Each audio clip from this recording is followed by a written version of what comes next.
First of all, I would like to welcome everyone for making it today. I have the pleasure to introduce Dr. Ted Cross, our academic director and professor at Thunderbird.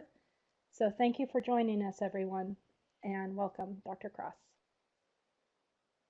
Hey all, thanks for joining us today for a quick 30 to 40-minute session on how to improve your strategy and skills in writing admissions essays for graduate school. I'm Dr. Ted Cross. I'm an assistant clinical professor of leadership and management here at the Thunderbird School of Global Management.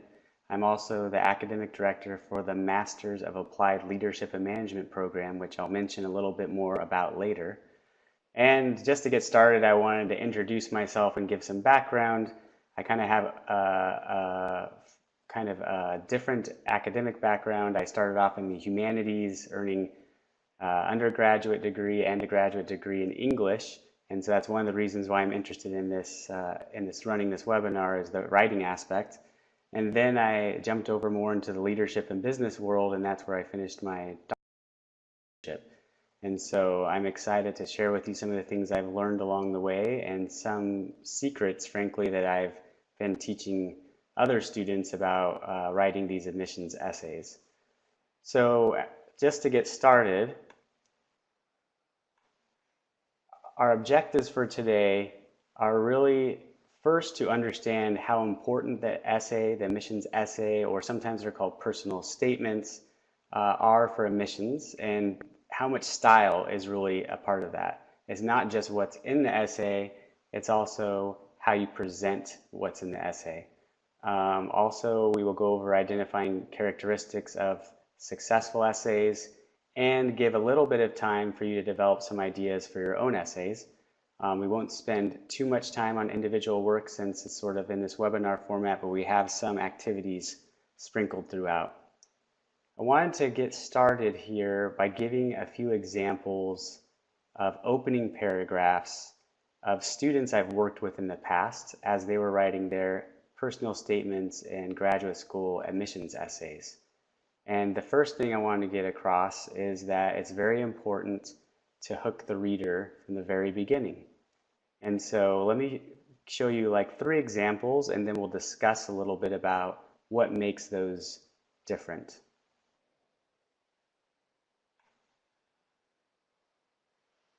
So before I jump right to those examples, I do want to take 1 minute and answer a question I get a lot from students and working professionals who are coming back to school.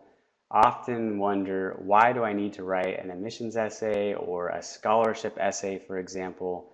My program, if you apply to my program, essay there that you can use to to be persuasive about scholarship decisions.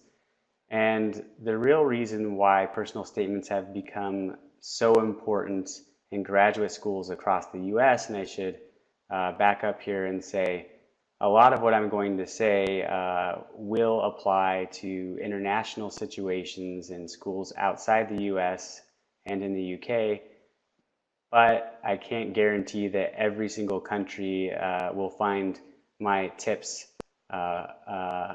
always to be the best, but certainly for US schools, Canadian schools, European schools, all these tips will work. And I would imagine in other places too. I just wanted to give that caveat that I'm going to be showing some students who are applying to US schools.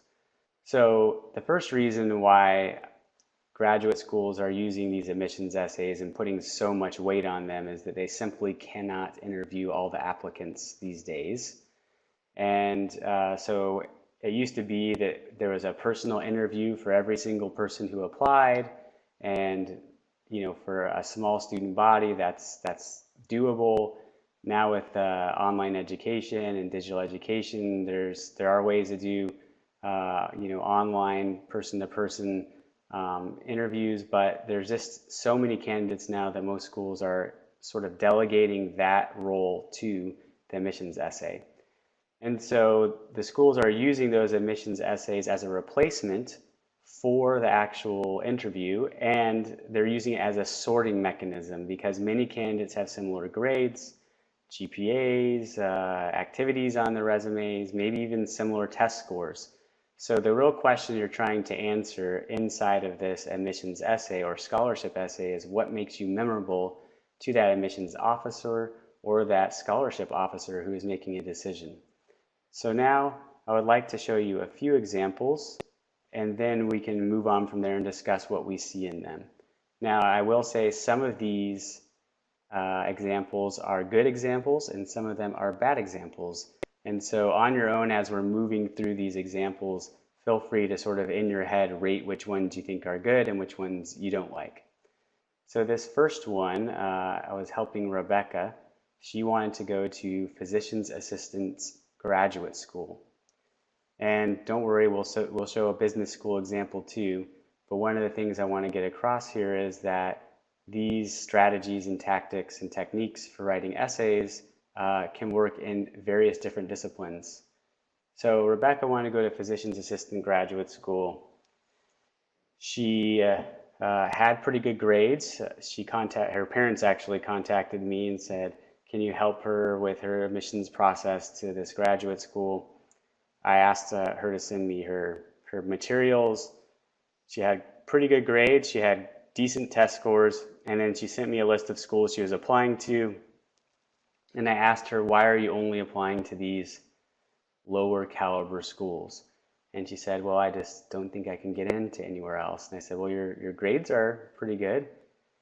And I talked to her for a while, and what it came down to is she wasn't very confident in her admissions essay and personal statement. So I said, send it to me and let's go ahead and start working on it. After a few back and forths, this is what she came up with, and I'm going to read you her opening paragraph. How has your day been? I asked. Mary paused, clutching her bag, considering her response. She had come for an alopecia follow-up, something pretty routine in a dermatology clinic. But the answer I received wasn't what I was expecting. You know what? She said, after a long pause. It's been very bad. So that's what Rebecca came up with. We're going to take a look at two more examples and then we'll discuss these. This was John. John wanted to get into an MBA, a graduate school of business, and he was very interested in just kind of taking his career to the next level. He was having a hard time getting into graduate school, and so he approached me and said, would you read through my personal statement and give me some feedback? And I did. He did not follow all of my advice, but here is what he came up with for his first paragraph.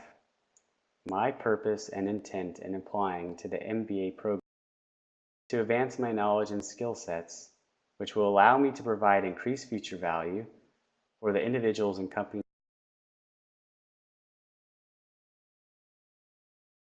with whom I will associate throughout my life.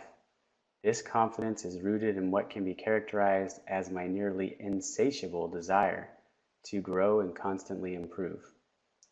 So that was his opening paragraph for John for his MBA application. Now let me show you one more example. This was Reynolds. Reynolds wanted to go to dental school.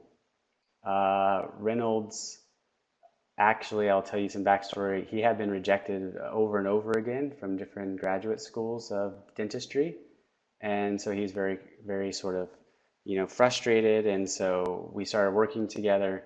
And this was the first paragraph that he sent in for his essay. The unusual smell of smoke from burning trash, charcoal and bricks blanketed the cool morning air. The sounds of Madagascar were in their regular morning rhythms. Roosters clucked and crowed as old imported French Ciotine meat wagons screeched and backfired, and local door-to-door vendors advertised their products through song. So you can see some very different kind of topics here in these essays and some very different approaches. I see that we might have a question coming through on chat. Dental essay. Rhonda thinks that the dental essay is the winner for sure, in her opinion. Go ahead and chat in the box which one you think was the best so far. I'll give you 1 second to write some responses. And then we'll do the reveal.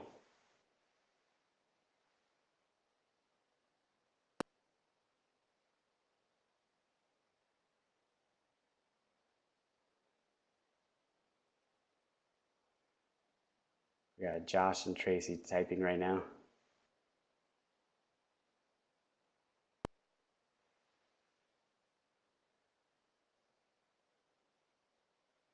Tracy says first and second people were more engaging. First made me want to keep reading. Great. Reynolds is the winner from Greg. Awesome. The two that I would want, Josh says, are first and third. Okay, great.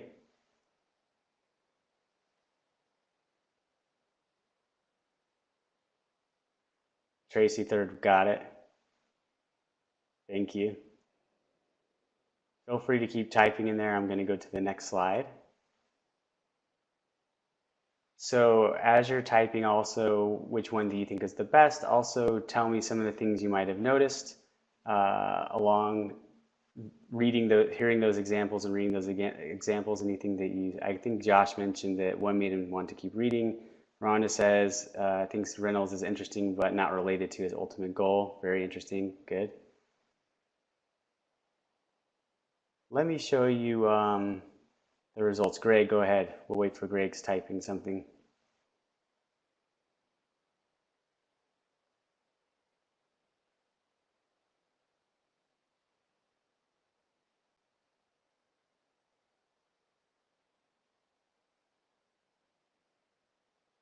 And Rhonda does make a good point that maybe it's some of these things need to make sure they're connecting.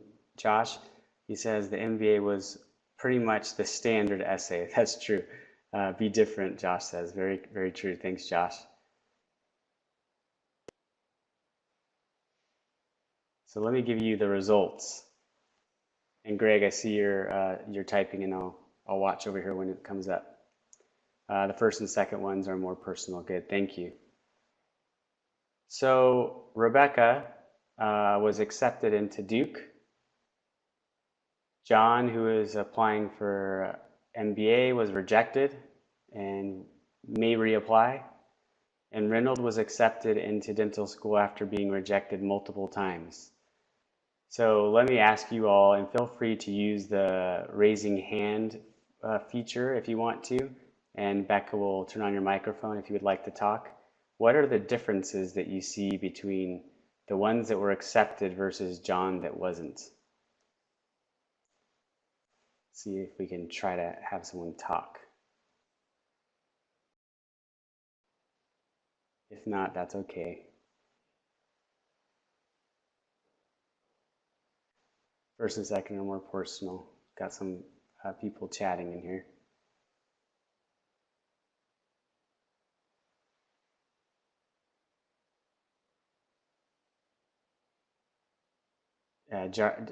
From Rhonda, John's didn't stand out, standard fare. Great. So let me point out one major difference between all of these. Rebecca and Reynolds were able to tell a story. They were able to start with a personal story that reveals something about them and has a connection. Even though we didn't see Reynolds' rest of his essay, he was telling us a number of details in a story format that then hopefully would connect to his wanting to get into dental school, for example. Rebecca was talking about working at a medical establishment and interacting with patients.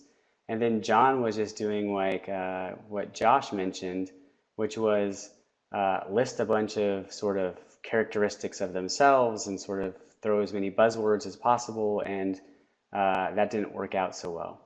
So the first thing to get across in writing these essays is that it's very, very important to start with a personal story that will hook the reader. And someone else mentioned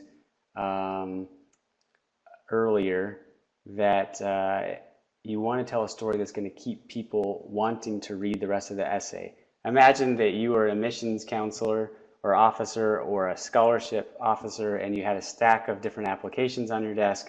It's very clear to see sort of which one of these which one of these three you would want to continue to read. Rebecca's seems interesting. John's doesn't. Reynolds seems off topic, but maybe it's interesting, and so that keeps going that way. Any questions before we continue through the mechanics now of writing these stories and the rest? Great. Tracy, go ahead. Yes.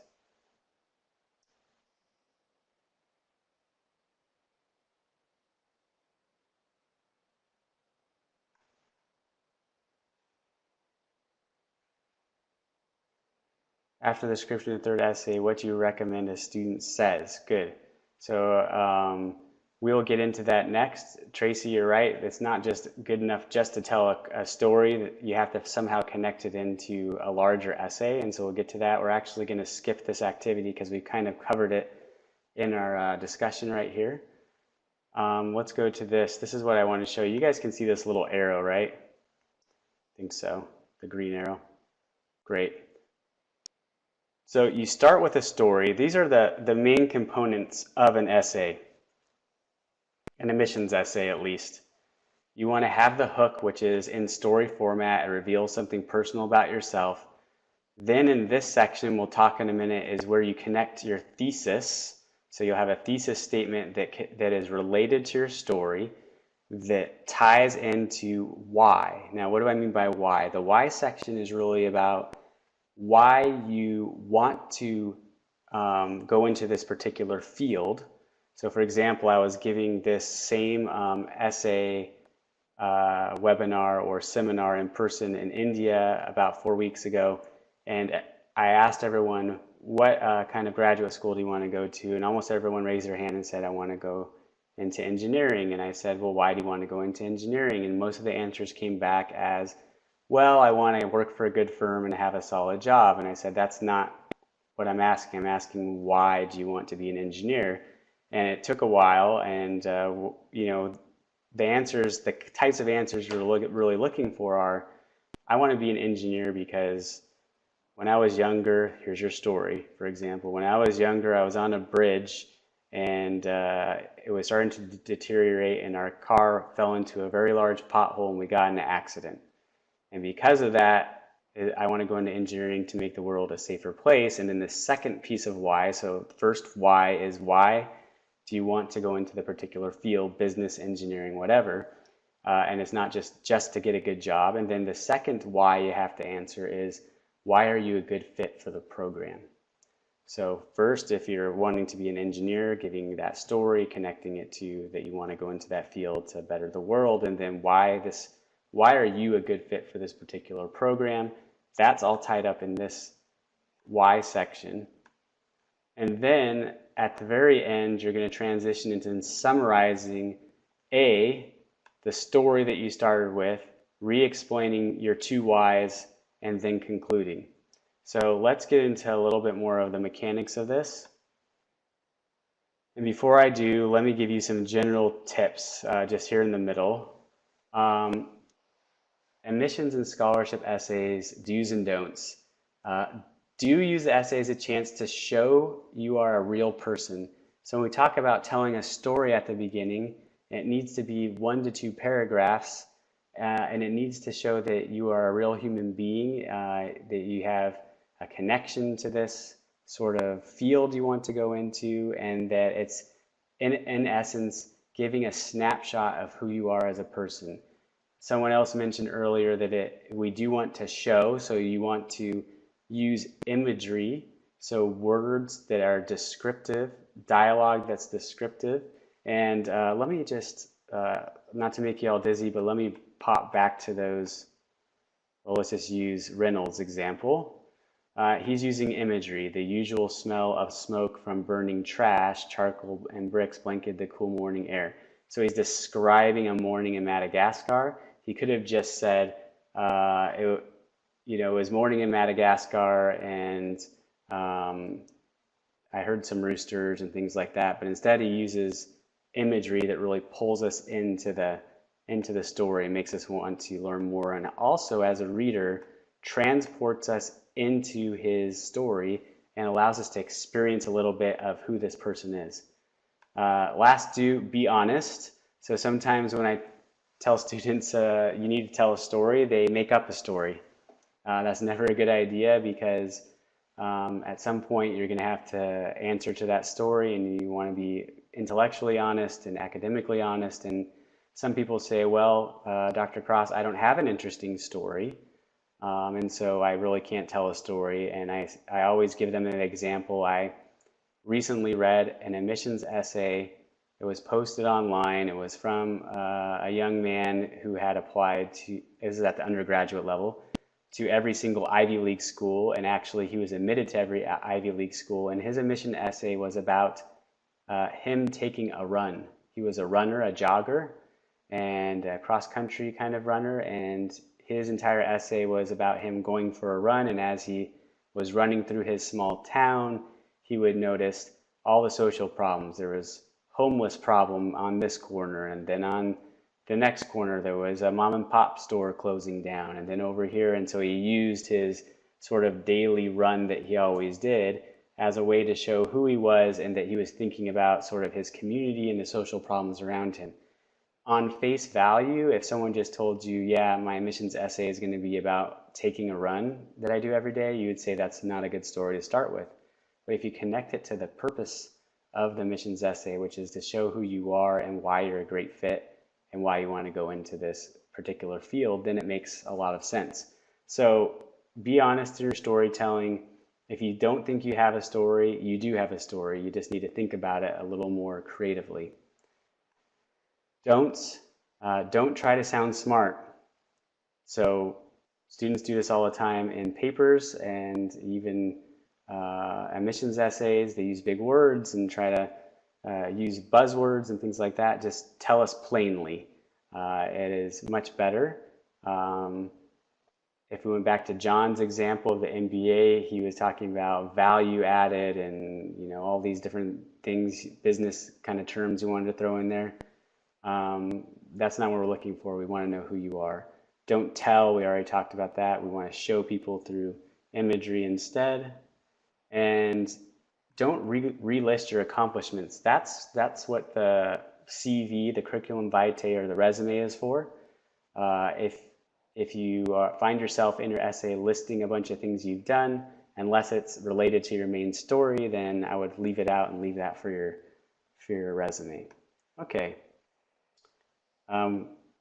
This is an activity I'll have you all do on your own because we only have about probably 10 minutes left. And so I want to get through a few more things, but on your own, I would like you, as a kind of a homework piece, start thinking about your own story and writing a sentence or two to open it up, to give a hook. And one example I give from an essay I wrote a long time ago for graduate school was I wrote an opening line and it said, Peter threw the dry erase marker at me. Peter threw the dry erase marker at me. And that one sentence got people interested enough to hear the rest of the story, which was, I was an inner city school teacher. Peter was one of my problem students, and he threw one of the markers at me in a class, and how that helped us confront some issues in the classroom and help me and Peter change to become better friends and have a better teacher-learner relationship.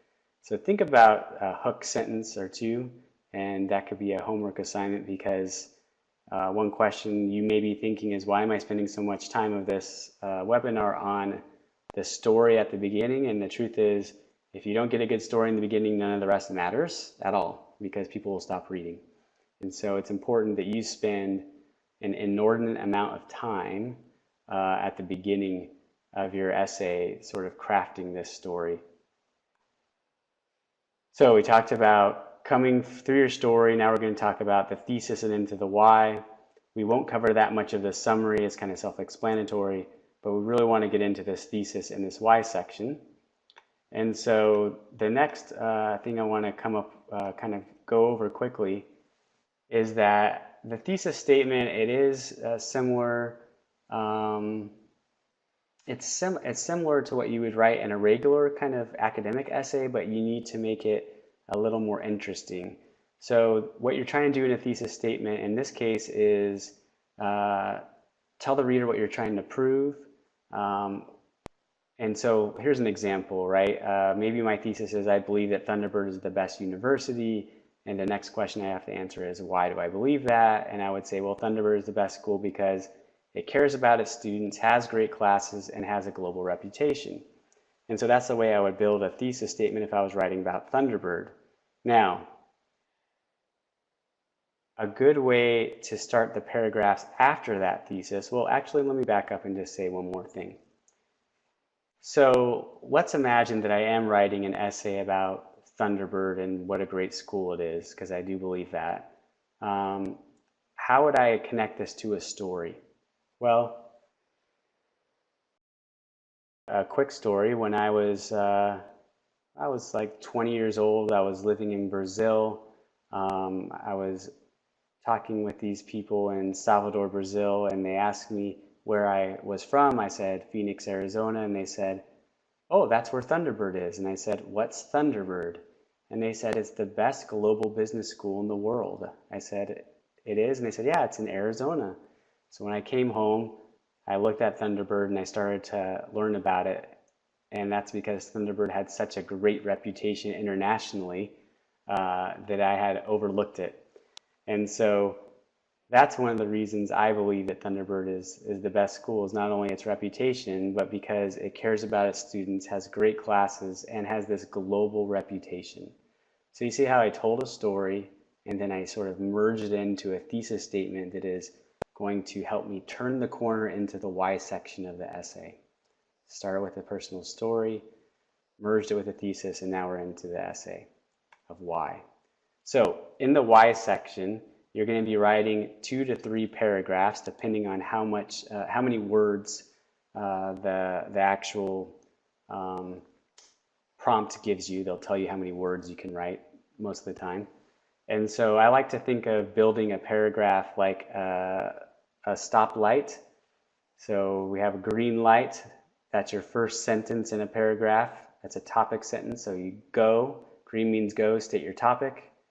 Then you're going to slow down with yellow, slow down and be specific. Write some sentences that are specific, and then stop, explain, and give examples. And then they put a green, even though we know stoplights don't usually have another green at the bottom, but green means go back and restate your topic. So let me show you how that looks in practice. So back to our example of Thunderbird. Remember, I told the story and I said that I really like Thunderbird for 3 reasons, and one of those was that it really cares about its students. So this might be a first paragraph. Now,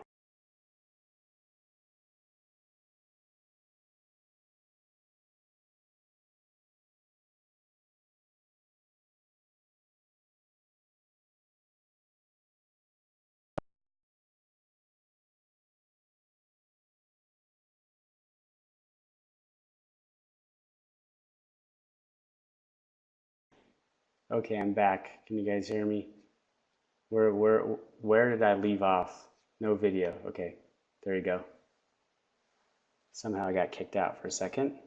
Good. Okay, we're back.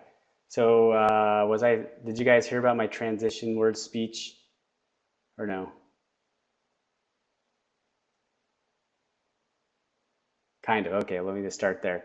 So let me use my pointer tool again. So don't be turned off if you don't like using transition words like first and for example and short. I often just use those as I'm going along to structure my paragraphs, and then I'll go back and delete them later. So you can do that, but this is just an example. So from my thesis statement of I love Thunderbird for 3 reasons, my topic sentence would be first, Thunderbird shows that it really cares about its students. So that's green go topic sentence. Then I need to slow down, give some details. This caring is often demonstrated through the personalized approach Thunderbird has towards education. So I'm giving a sort of a slow down transition. And then red means stop and give examples. For example,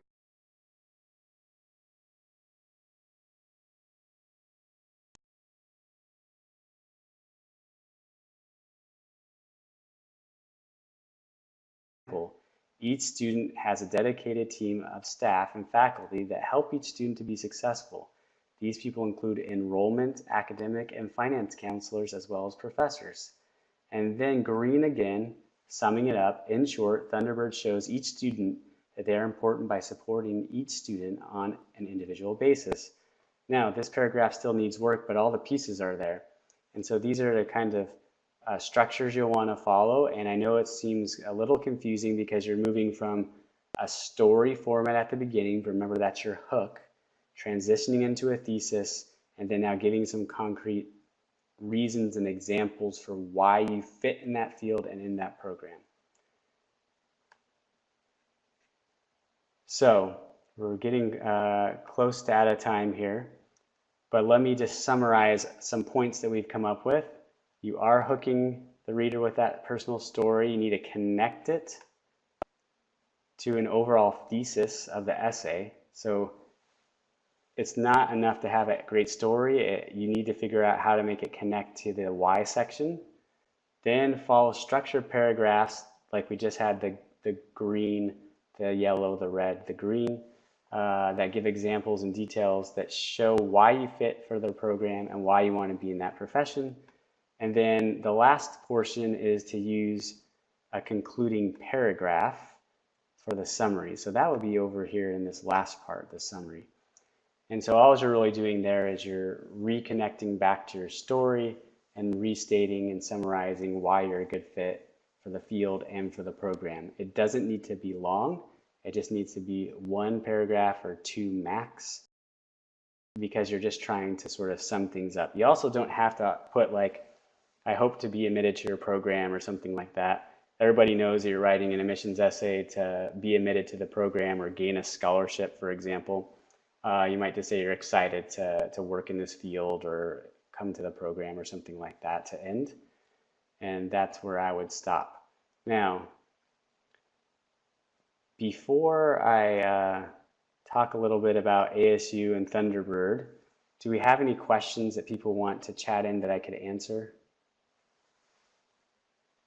And if not, I'll continue talking and feel free to throw some questions in the chat box. Okay, so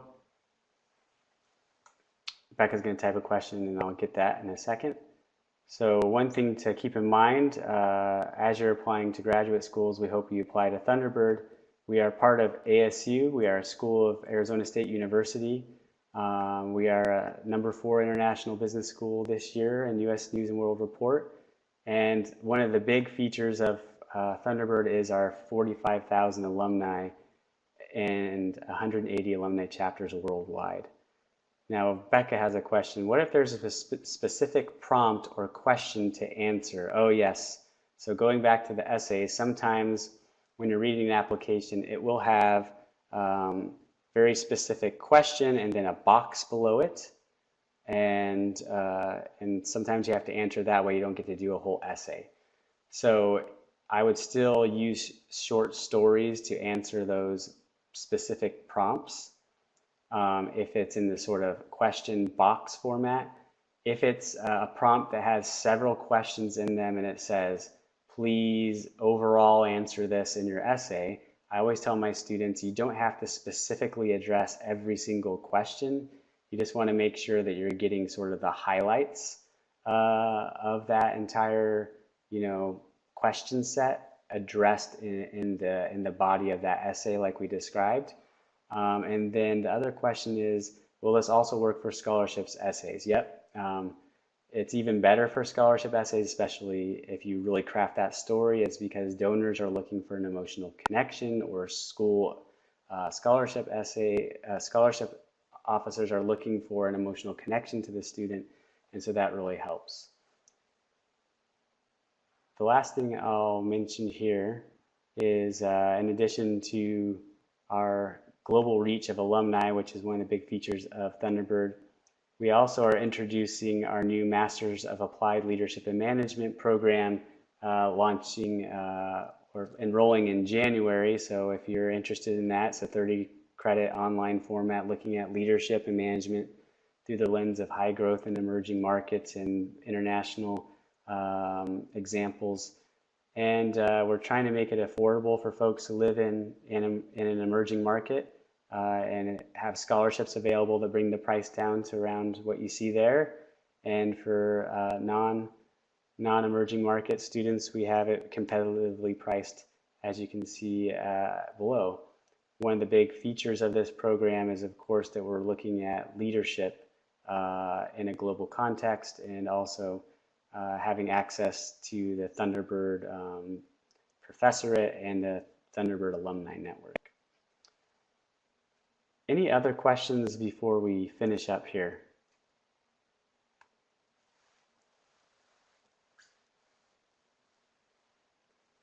Well, I thank you all for your attending today, this webinar. I greatly appreciate it. Feel free to stick around and ask questions. I'll be here for another 10 minutes or so. Please do reach out with any questions you have, either on essay writing and admissions and scholarship essays, or questions you might have about the online Masters of Applied Leadership and Management. Thank you for coming, and how everyone. we can help you with that. Thanks so much, and please have a happy holiday.